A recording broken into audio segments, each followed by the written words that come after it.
उसी विकसित भारत में विकसित हरियाणा, इस सोच को आगे लेकर बढ़ते हुए हमारे भारत के यशस्वी प्रधानमंत्री माननीय नरेंद्र मोदी जी हरियाणा में 14 अप्रैल को आ रहे हैं। कोई चुनाव का समय भी नहीं है, फिर भी मोदी जी की कृपा हरियाणा पर इतनी रहती है कि उन्होंने 14 अप्रैल को हरियाणा में 2 स्थानों पर अपना कार्यक्रम किया है। विकसित हरियाणा हो, उसके लिए लगातार हमारे हरियाणा के यशस्वी मुख्यमंत्री आदरणीय नायब सिंह सैनी जी दिन रात काम कर रहे हैं। एक एक हरियाणवी जिसकी बात सुनी जाए, एक एक योजना का लाभ पंक्ति में आखिरी व्यक्ति तक पहुंचे, उसके लिए आदरणीय मुख्यमंत्री जी ने दिन रात एक किया हुआ है। मैं कहती हूँ जैसे पुराने समय में आपने देखा होगा कि राजा के दरबार में 12 बजे 2 बजे भी कोई घंटा बजाता था तो वो फरियादी की बात सुनने के लिए राजा आता था। लेकिन ये हमें एक ऐसा सेवक के तौर पर मुख्यमंत्री मिला है कि मुख्यमंत्री आवास में कोई रात को 12 बजे जा रहा है, कोई 2 बजे जा रहा है, वो रात को कई बार हम बैठक में बैठे होते हैं, 2 बजे तक बैठक चलती है, तो 2 बजे भी अगर बैठक खत्म होती है ना तो उसके बाद पूछते हैं कि कोई मेरे को बाहर मिलने वाला तो नहीं है। तो एक ऐसे मुख्यमंत्री जिनके नेतृत्व में हरियाणा लगातार प्रगति कर रहा है, उनको वो और पूरे के पूरे हरियाणा प्रदेश की जनता, पूरे के पूरे हरियाणा प्रदेश के भारतीय जनता पार्टी के कार्यकर्ता मोदी जी के स्वागत में पलक पावड़े बिछाकर उनका स्वागत करने के लिए 14 तारीख का बेसब्री से इंतजार कर रहे हैं। 14 अप्रैल को सुबह 10 बजे मोदी जी हिसार पहुंच रहे हैं और हिसार में महाराजा अग्रसेन एयरपोर्ट का वो उस दिन लोकार्पण करने वाले हैं। महाराजा अग्रसेन एयरपोर्ट जो हरियाणा का पहला अपना एयरपोर्ट है, वहां से पहली उड़ान हिसार से अयोध्या को जाएगी और हम सब उस क्षेत्र भी पूरे के पूरे दूसरे प्रदेशों से और इंटरनेशनली कनेक्ट होगा और वहां पर भी एक और टर्मिनल का भी वो शिलान्यास करेंगे। हिसार एयरपोर्ट में जितना तैयार हो गया उसका लोकार्पण होगा और एक नए टर्मिनल का शिलान्यास होगा।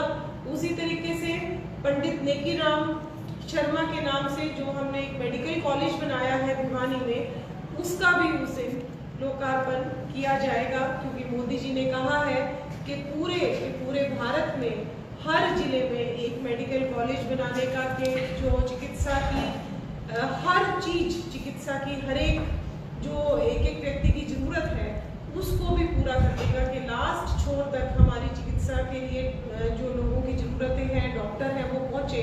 तो उसी कड़ी में भिवानी के मेडिकल कॉलेज का भी लोकार्पण होगा और साथ ही रिवाड़ी से जो बाईपास है वो भी, उसका भी उद्घाटन आदरणीय प्रधानमंत्री जी करेंगे। और ये कार्यक्रम कंप्लीट करके हिसार के वो उसके बाद सीधे हमारे यहाँ कैल गांव में पहुंच रहे हैं। और यहाँ पर एक जब मोदी जी गुजरात के मुख्यमंत्री थे तो हमेशा से एक बात कहते थे कि मैं जहाँ तक का मुख्यमंत्री हूँ, और जब बॉर्डर आता था महाराष्ट्र का, तब हमारी सरकार नहीं थी वहाँ पर, तो वो कहते थे कि बॉर्डर में जिस गांव तक लाइट हो तो समझ लेना ये गुजरात है, और उसका अगला गांव जहाँ पर लाइट नहीं है वो महाराष्ट्र का गांव आ जाता था। और उसी तरीके से जिस तरीके से उन्होंने गुजरात में हर गांव तक लाइट पहुंचाई, 24 घंटे लाइट पहुंचाई, हमारे हरियाणा में भी आज हमारे मुख्यमंत्री जी हर गांव में लाइट पहुंचाई है उन्होंने और 24 घंटे लाइट देने की चिंता करी है। और उसी कड़ी में आज मोदी जी तो हर गांव तक पूरे भारत में लाइट पहुंचा रहे हैं और उसी कड़ी में 800 मेगावाट का thermal power plant Modi ji उसका शिलान्यास कर रहे हैं। 7,350 करोड़ से ये थर्मल पावर प्लांट जो है बनने वाला है। तो एक बहुत बड़ी सौगात हरियाणा को मिलने वाली है, ताकि लाइट की दृष्टि से हरियाणा पूर्णतया सक्षम हो। और साथ ही साथ जैसे कि यमुनानगर एक ऐसा शहर है जिसमें मेरे को जिलाध्यक्ष ने बताया कि 3-3 डेयरी की इकाइयां हैं, लेकिन गोबर जो है काफी हद तक वेस्ट चला जाता था। एक ऐसा मैं ये मानती हूँ कि कोई भी एनर्जी वेस्ट नहीं जानी चाहिए, उस एनर्जी का पूरी तरीके से उपयोग होना चाहिए, रिसाइकल होना चाहिए।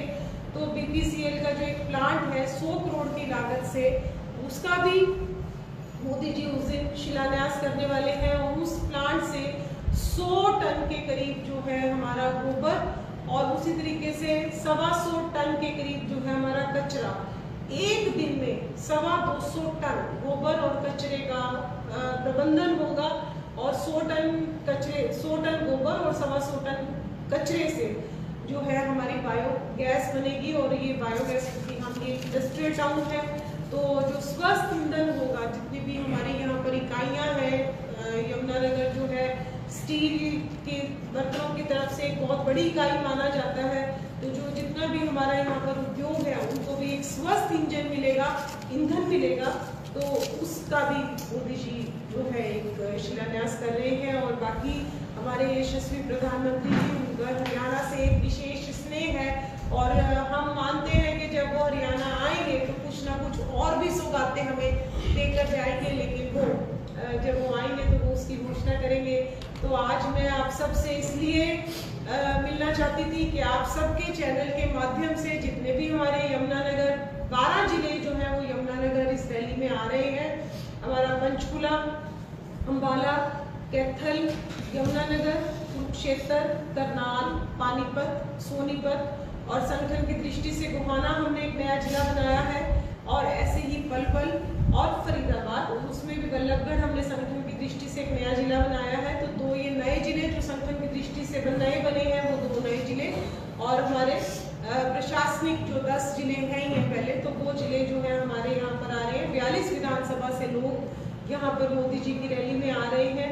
तो आप सबके चैनल के माध्यम से मैं आप सभी से प्रार्थना करती हूँ कि हमारे ऐसे नेता जो हमारे मन के बहुत करीब हैं, जो एक एक भारतीय का ख्याल रखते हैं, एक एक भारतवासी को अपना परिवार का सदस्य मानते हैं, वो आप सबसे मिलने आपके पास आ रहे हैं। तो आपके चैनल के माध्यम से मैं आप सभी से प्रार्थना करती हूँ कि आप सबको यही प्रार्थना है कि वो बड़ी संख्या में आए और मोदी जी से मिले, मोदी जी का उद्बोधन सुने और जो हरियाणा की सौगातें मोदी जी देकर जा रहे हैं उसके लिए हम सबकी जिम्मेवारी बनती है कि हम सब उस रैली में उपस्थित होकर मोदी जी का धन्यवाद भी करें कि यमुनानगर को वो कचरा मुक्त करने जा रहे हैं। और साथ ही साथ एक इतना बड़ा मेगा थर्मल पावर प्लांट देकर जा रहे हैं, क्योंकि जहाँ पर कभी इतना बड़ा प्लांट आता है तो मैं मानती हूँ कि बहुत बड़े रोजगार के साधन भी आते हैं, क्योंकि एक प्लांट के आने से बहुत सारी चीज़ें आती हैं साथ साथ। तो यमुनानगर के सभी लोगों के लिए बहुत सारी सौगातें आने वाली हैं। तो मैं सभी से प्रार्थना करूंगी कि आए, बड़ी संख्या में आए और मोदी जी को धन्यवाद करें और हमारे मुख्यमंत्री आदरणीय नायब सिंह सैनी जी का हौसला बढ़ाकर जाए। तो आप सब यहाँ पर आए, आप सभी का बहुत बहुत धन्यवाद। टाइम नहीं बताया, क्या टाइम है? सुबह 11 बजे मोदी जी यमुनानगर और 10 बजे मोदी जी के साथ। वीवीआईपी गेस्ट कौन कौन आए? वीवीआईपी गेस्ट में जो है हमारे आदरणीय मुख्यमंत्री जी तो दोनों जगह रहने ही वाले हैं। हमारे प्रदेश अध्यक्ष आदरणीय मोहन लाल पटोले जी रहेंगे और साथ ही साथ हरियाणा की पूरे के पूरे मंत्रीगण जो 42 जो विधानसभा जैसे मैंने आपको बताई है, तो 42 विधानसभाओं में जितने भी हमारे विधायक हैं, मंत्रीगण हैं, चुनाव लड़े हुए प्रत्याशी हैं, सांसदगण हैं, कुछ जैसे हिसार में रहेंगे और कुछ जो है वो यमुनानगर में रहेंगे, क्योंकि हिसार से यमुनानगर रुकेंगे सबके लिए जल्दी पहुंचना संभव नहीं होगा। पर पूरी की पूरी कैबिनेट हमारी सारे के सारे सांसदगण कुछ हिसार और कुछ यमुनानगर हमारे रहने वाले हैं। और केंद्रीय मंत्री जिसका विभाग होगा हमारे पास अभी आ जाएगी सूचना कि केंद्रीय मंत्री भी कुछ रहेंगे उनकी सूचना। बाकी जो हमारे हरियाणा के 3 केंद्रीय मंत्री हैं और सभी राज्यसभा के सांसद और लोकसभा के सांसद, वो तो जिनका एरिया जहाँ पर मोदी जी आ रहे हैं, कुछ हिसार और कुछ यमुनानगर रहने वाले हैं। मैडम कितने लोगों की पहुँचने की उम्मीद है रैली में? देखिए, हमने अभी हमारी जो संगठन की तरफ से लगातार मुख्यमंत्री जी एक एक चीज़ की सुपरविजन खुद कर रहे हैं। मुख्यमंत्री जी हमारी पहले उन्होंने रोहतक में बैठक ली, उसके बाद वो लगातार वर्चुअली बैठक लेकर एक एक मंत्री से, एक एक विधायक से, एक एक जिलाध्यक्ष से, जिला प्रभारियों से लगातार फीडबैक ले रहे हैं। तो हम ये अनुमान रखते हैं कि हमारी 1900 के करीब बसें तो हमारी हिसार दिल्ली में पहुंच रही हैं और 1950 के करीब बसें जो है हमारी यमुनानगर वैली में पहुंच रही हैं और उसके अलावा करीब प्राइवेट व्हीकल्स का 3 से 4 हज़ार यमुनानगर का है और इतना ही मानता हूँ। पार्किंग कितने एरिया में है? 67 एकड़ 2 जगह हमने पार्किंग का स्थान बनाया है यमुनानगर में। एक ब्लॉक हमारा बना है 67 एकड़ में। जो 67 एकड़ में ब्लॉक बना है वो यमुनानगर से उस तरफ के जो जिले हैं जैसे करनाल है, पानीपत है, फरीदाबाद है, सोनीपत है, गोहाना है, उस तरफ के जो जितने जिले बने हैं वो सारे के सारे 67 एकड़ में रहेंगे। और जो इधर के जिले हैं, अम्बाला हो गया, पंचकूला हो गया। तो मैडम कितने लोग